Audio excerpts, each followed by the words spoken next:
राजस्थान के एक वीरान गांव में एक पुरानी हवेली थी जिसे लोग लाल कोठी कहते थे।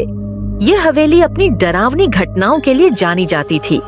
इसी हवेली में रहने वाली सीता की रहस्यमयी आग में मौत हो गई थी, लेकिन सच यह था कि उसके पति रत्न सिंह ने ही उसे जिंदा जला दिया था। मरते समय सीता की आत्मा ने कसम खाई कि जो भी उसकी जगह लेगी वह उसे जीने नहीं देगी। कुछ सालों बाद रतन सिंह ने दूसरी शादी कुसुम से कर ली। शादी की पहली ही रात कुसुम ने कमरे में अजीब घटनाएं देखी। दीवारों से खून टपकता महसूस हुआ, चूड़ियों की आवाज आई और आईने में उसे अपने पीछे लाल साड़ी पहने एक औरत दिखाई दी। वह औरत थी सीता की आत्मा, जिसने कहा कि यह घर अब भी उसी का है। धीरे धीरे कुसुम की हालत खराब होने लगी।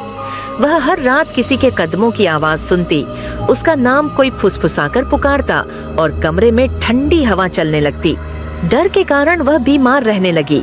एक तांत्रिक को बुलाया गया, जिसने बताया कि हवेली में एक शक्तिशाली भूत आत्मा है जो बदला चाहती है, क्योंकि उसकी हत्या हुई थी। सच्चाई सामने आने पर उसी रात रतन सिंह रहस्यमयी तरीके से मर गया।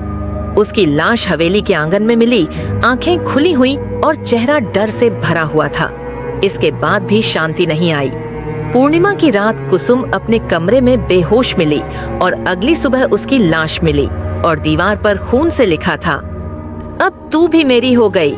आज भी लोग कहते हैं कि लाल कोठी हवेली में रात के समय लाल साड़ी पहनी एक औरत की परछाई दिखाई देती है, चूड़ियों की आवाज आती है और हवा में एक ही आवाज गूंजती है, मैं अपनी सौत को माफ नहीं करूंगी।